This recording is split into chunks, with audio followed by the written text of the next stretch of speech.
All right. So welcome to the Activate Your Audience podcast. Today we talk with my brother, Miles Rote. He's an author strategist at Scribe Media, where he helps executives, and entrepreneurs turn their ideas into books to share their stories, make an impact, and grow their business. Welcome, Miles. Thanks for having me, Luis. I'm really excited. Pleasure, brother. As always, we dive right into it, and that's become a cliche now on the podcast. But really, you and I started kind of diving more into both philosophical, marketing, and life aspects on a real life fireside chat. We were bonfiring it up, and I thought that we could discuss some of like the ideas behind both strategy and story, and then maybe how the tactical approach for that works within your clients, within your own journey, and kind of bridging that together. So to kick it off, maybe why don't you tell me a little bit more about how you work within the brand strategy space, just to keep it focused, and any general overview that you think would be important and valuable. Yeah. So Scribe Media, we have been in business for about 8 years, and we've published more than 1,300 books. Publishing has changed, and it used to be very traditional, and there was only one way of going about it, and it was very gated. So the people who wanted to share their story and tell their story couldn't unless you had a massive audience. That was kind of the only way through. And now, since publishing has changed, anyone obviously can self-publish on Amazon, which is incredible. There's publishing with, blogs and podcasts, right? So we've just reached this whole new space of being able to share our story and create a brand, which is incredible. And the work that you're doing, obviously, to help people do that is amazing. And we're kind of in that same space of using a book to be able to elevate your brand, raise credibility and authority. So, we work with authors of all types, thought leaders, as you mentioned, executives, business professionals, anyone who has a story to tell. But we try to take care of all the things that they don't want to do or don't know how to do, so they can really focus on the story, right? Focus on the message, focus on what they're really trying to get out.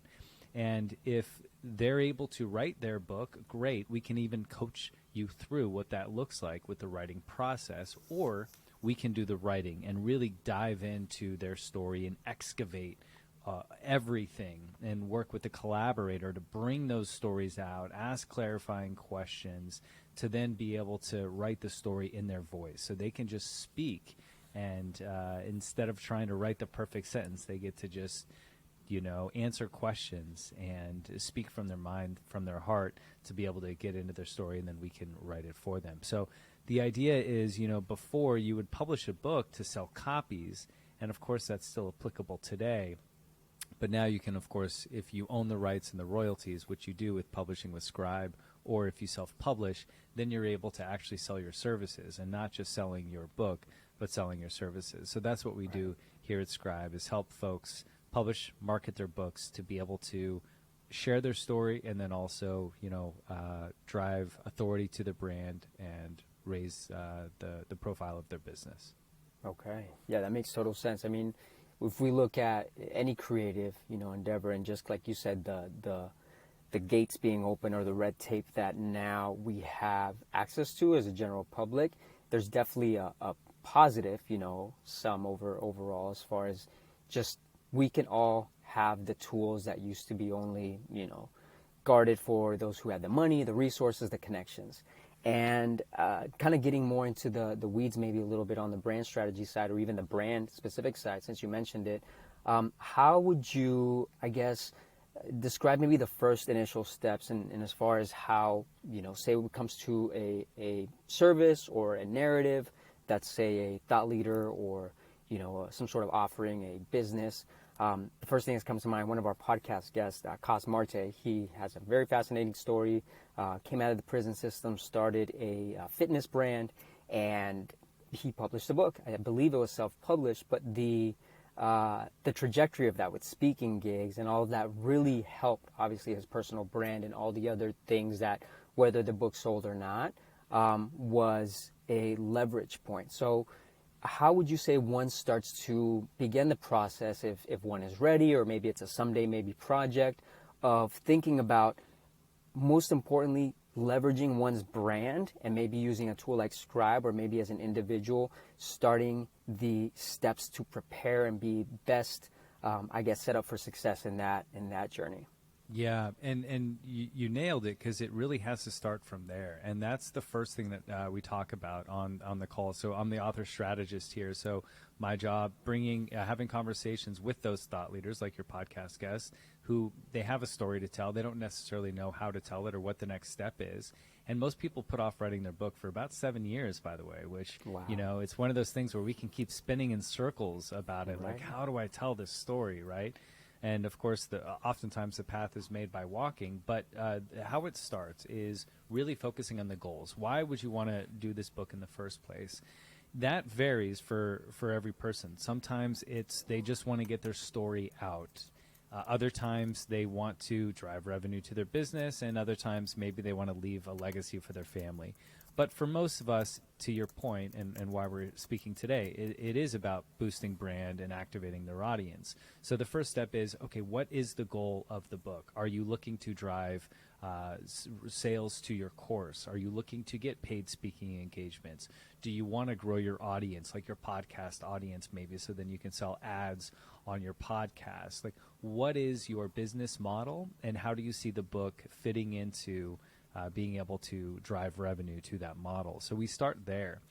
That allows us to be able to understand the audience that we're speaking to, because one of the biggest, not problems, but one of the biggest shortcomings people can have with their book is they're writing it for the wrong people. They're writing it to maybe a previous version of themselves, which oftentimes that's fantastic to write a great book. But if the previous version of themselves isn't their actual audience, then we're not writing the right book for their goals, right? So being able to zoom out a bit, understand the goals, that's going to give us a better understanding of the audience.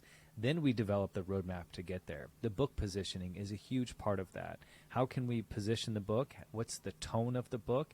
How can we set up the outline, the table of contents, all of that to be able to reach the audience that we're trying to speak to help the person, help them reach their goals when it comes to their business. Got it. Yeah, there's a lot there, I think, with, as you said, obviously getting clear on the goal and where it makes sense. But even, I think you mentioned in some of the stats of just the number of people that think they have a story or want to. And personally, I think everybody has a story, right? It's just more of obviously bringing the spin and the twist and the why, as you mentioned, of why would a book be the best route? And kind of going off of that, I think, there is the maybe downside to some extent of having some of these tools or these, for example, like social media, as you and I started talking about prior to the recording. There's the positive and negative effect of having some of these tools, as far as like the FOMO, the shiny object syndrome of like, well, let me publish a book and be a speaker and run this business and start this supplement and sell the merch. Again, we all want to create different revenue streams and generate value for our audiences. But are there best practices or maybe even speed bumps that you've seen and kind of provide some sort of guidance on how to best either approach or overcome that? One, I think the first step, which is in line with that, is the analysis paralysis, right? Like not overspending the time starting, and then the juxtaposition for that of like how to properly, not try to do it all because so-and-so wrote a book and so-and-so, but to see where it makes sense. How do you balance those two when you're working with a potential author or author? Yeah, I think you make a great point. I mean, one of the things that I often tell authors, even when it comes to, let's say, marketing their book, that it's not about launching it to all of these different channels and trying to be so active on every social media channel to get people interested. You really have to pick and choose, like, where do I want to put the most effort when it comes to even launching this to my audience, right? So to back up, I would say that it's really understanding, okay, if I want to focus on driving revenue to my business, what are some of the best ways of doing that?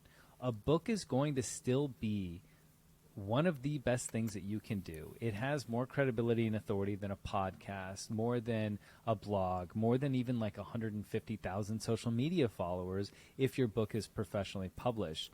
So it can be the thing, there's an old way of thinking about book publishing, which is you develop a huge audience and then you publish your book and then you sell copies of the book. But you can actually publish a book to grow and establish your audience to then sell your services.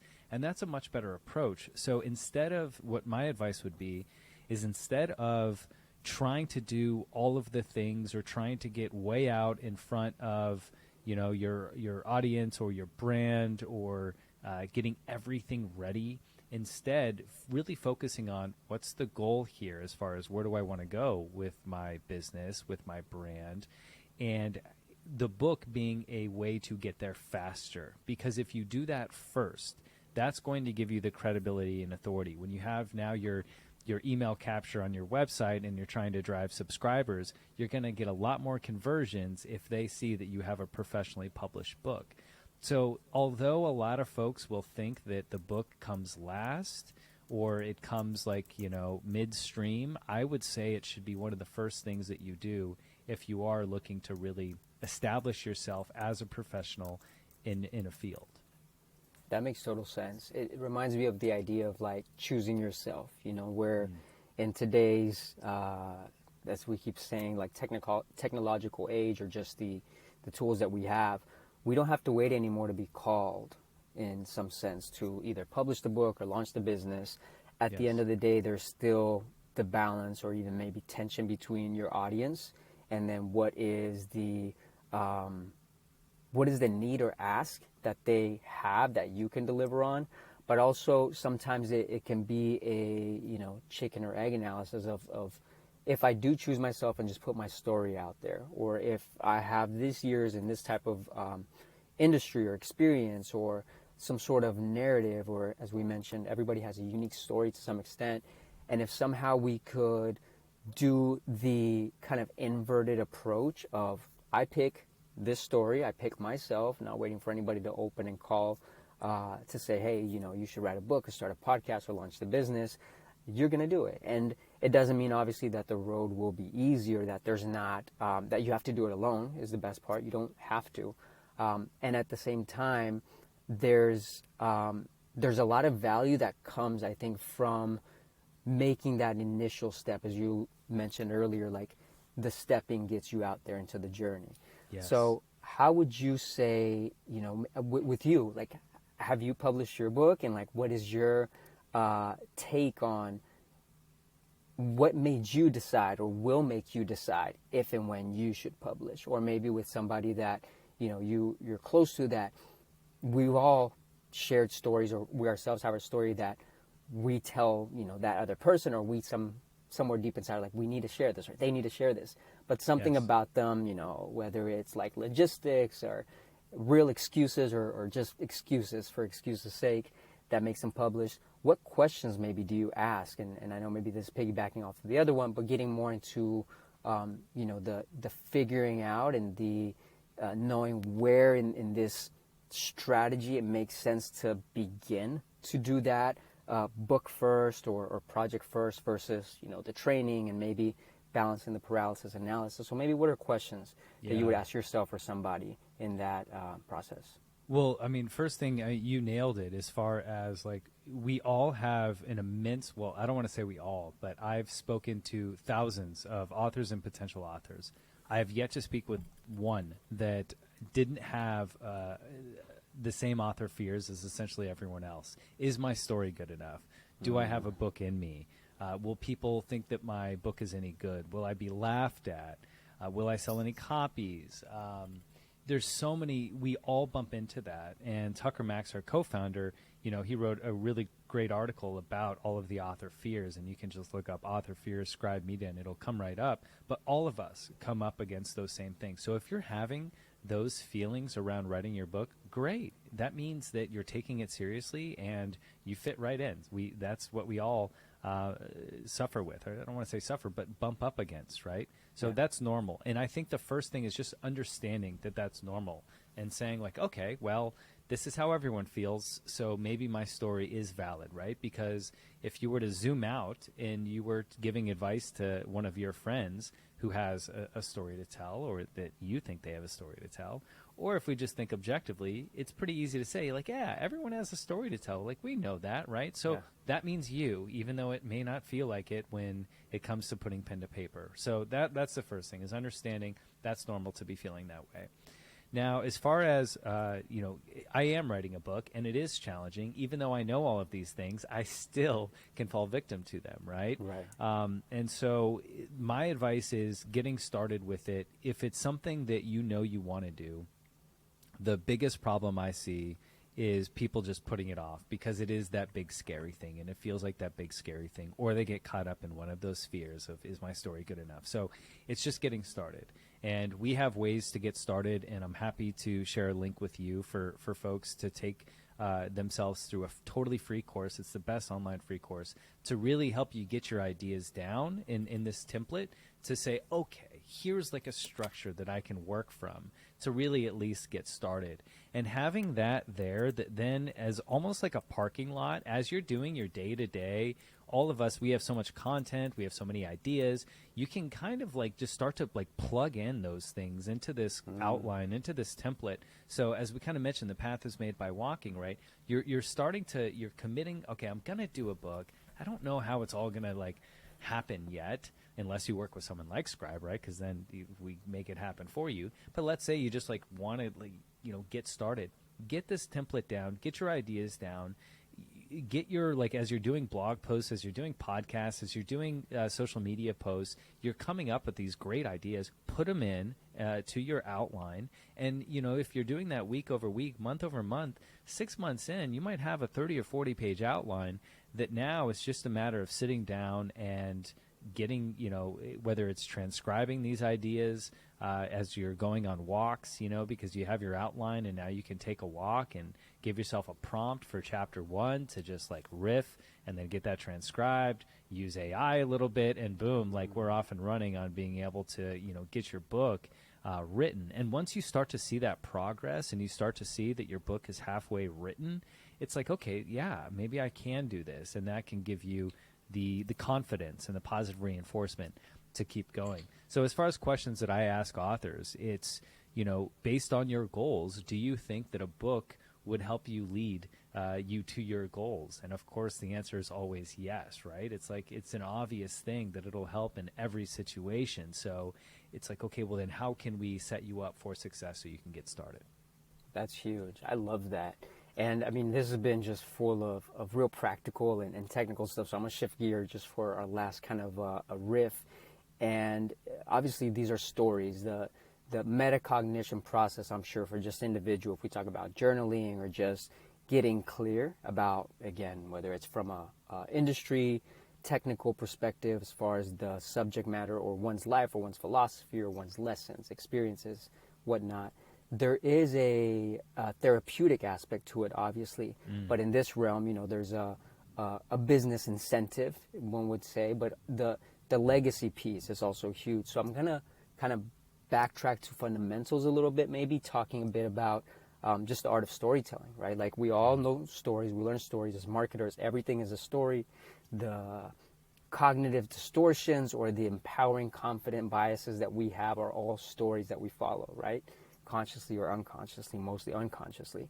So what, in your personal journey, maybe have you, and maybe for listeners to look into just the value of maybe beginning to, one, learn the story of their audience. As we know with marketing, there's almost like a white and black magic to it, right? Like, you can manipulate and pull triggers. And on a previous episode, we discussed in the aspect of growing up in Vegas, just like casinos and now our gamification apps and just messaging that we get that pulls on natural instincts. And so us as individuals, how do we write stories, or how do we think about our own internal story?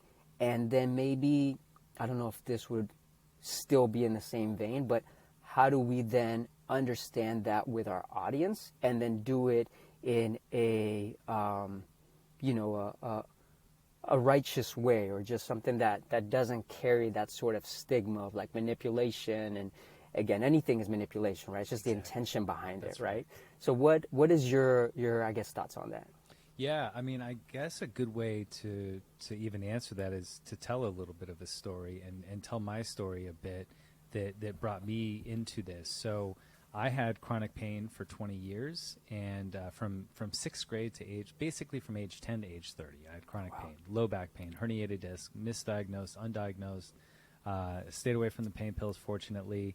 When I was 30, I worked with someone who had this special machine that's, long story short, the herniated disc went back to where it was supposed to go, and my pain went away basically overnight after these 25 sessions.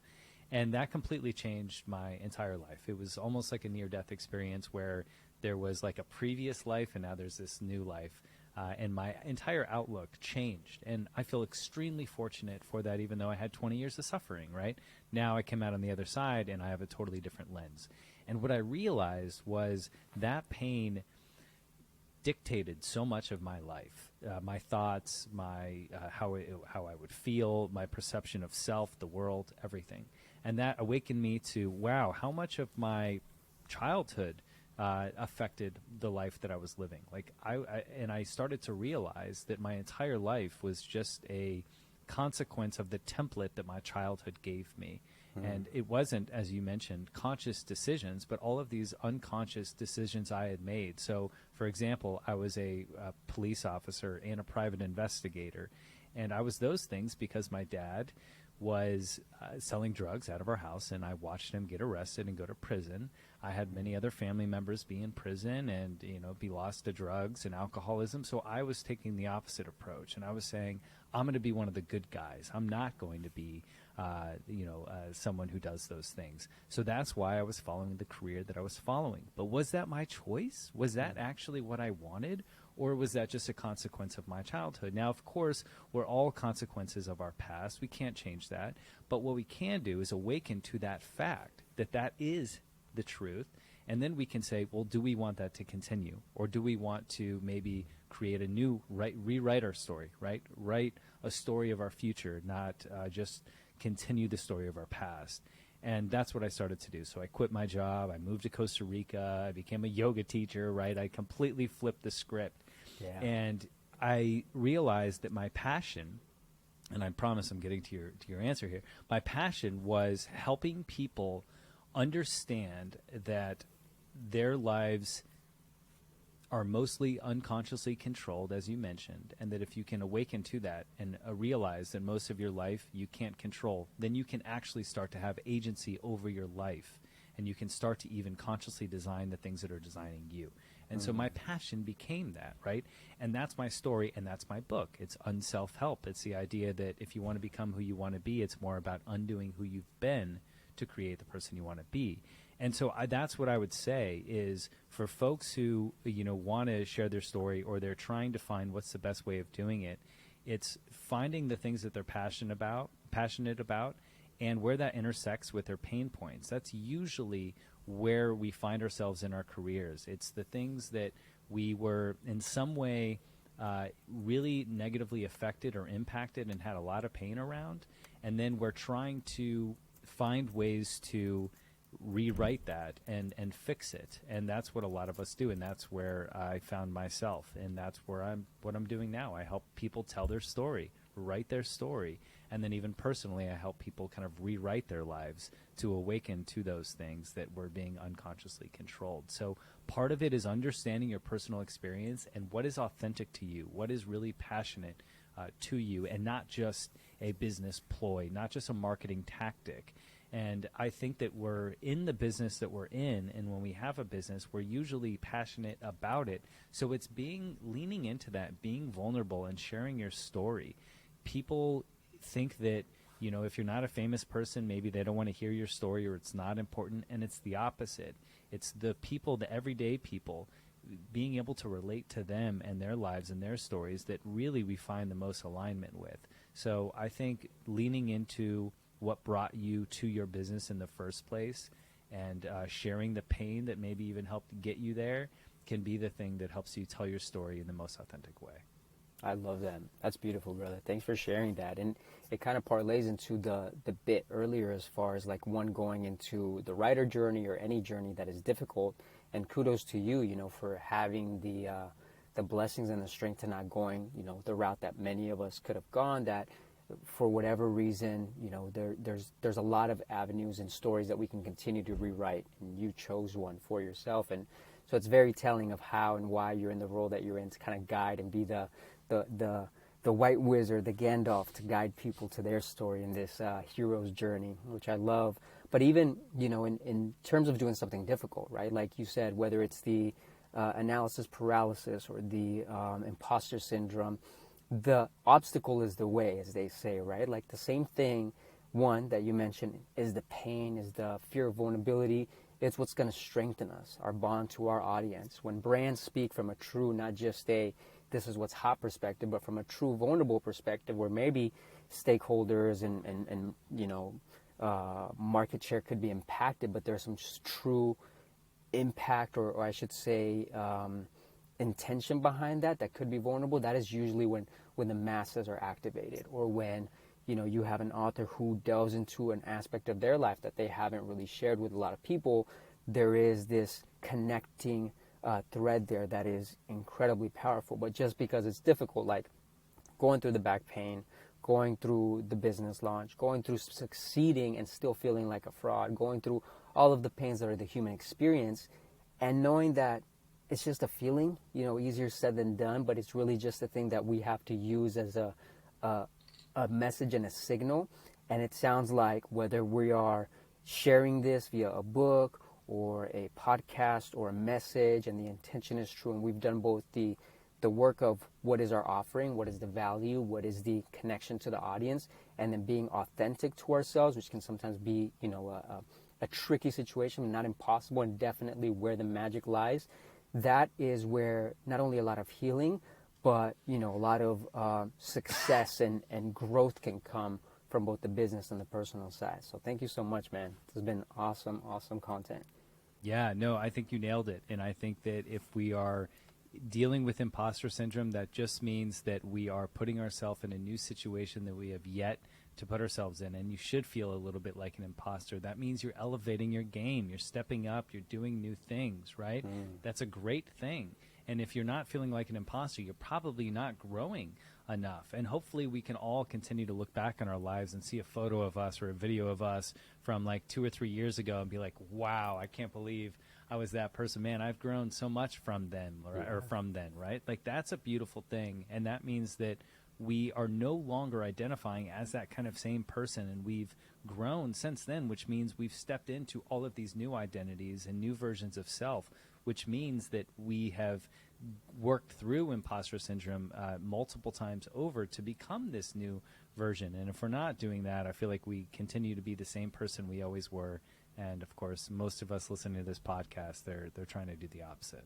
That's right. I love that. So I'm going to wrap up with some just key takeaways, and you fill in anything that may be missing or that you want to add on. So first is kind of figuring out leverage point in terms of your brand, right? So tactically thinking about how and what you could either do yourself to get started, or also maybe find sources like Scribe or any sort of tool to give that heavy lift to somebody that can support you. But getting started, because the leverage that one gets from putting this out there, if it's a book or if it's some sort of massive or not even massive, but just like a piece of content that is going to stand the test of time. Nothing does that like a book.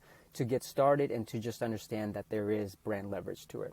The second point may be focusing on the goals of the why, right? Why are you starting, and getting clear about the authentic voice and what is your purpose behind it, just so you are in a more aligned manner maybe into why you're doing it, and having an authentic journey to where that will lead.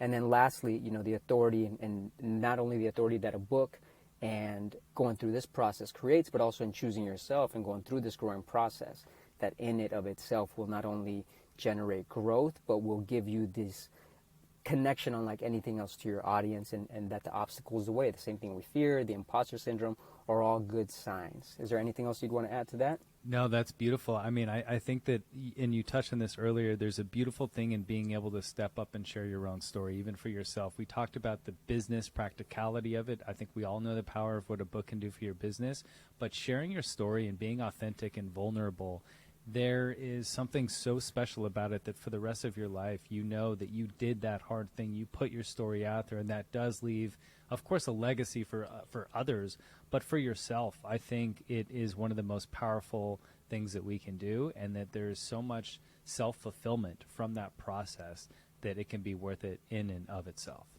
That's huge. I love that, brother. So we'll wrap there. Where can people learn more about you, support you, check out what you got going on? I know you will share the link so that folks can start with this free course. But yeah, where can people find you, and just plug anything else? Yeah, definitely. So you can find me on Instagram, How to Become Yourself, and you can find me at milesrote.com, and then, of course, scribemedia.com. And if you do scribemedia.com/miles, you can set up a free consult with me. And again, I'll point you in the best direction, even if it's not with us. It's an author strategy call. It's not a sales call, and I'll be able to walk you through and answer any questions that you have. Beautiful. Thank you so much, brother. Till the next one. Likewise. Cheers.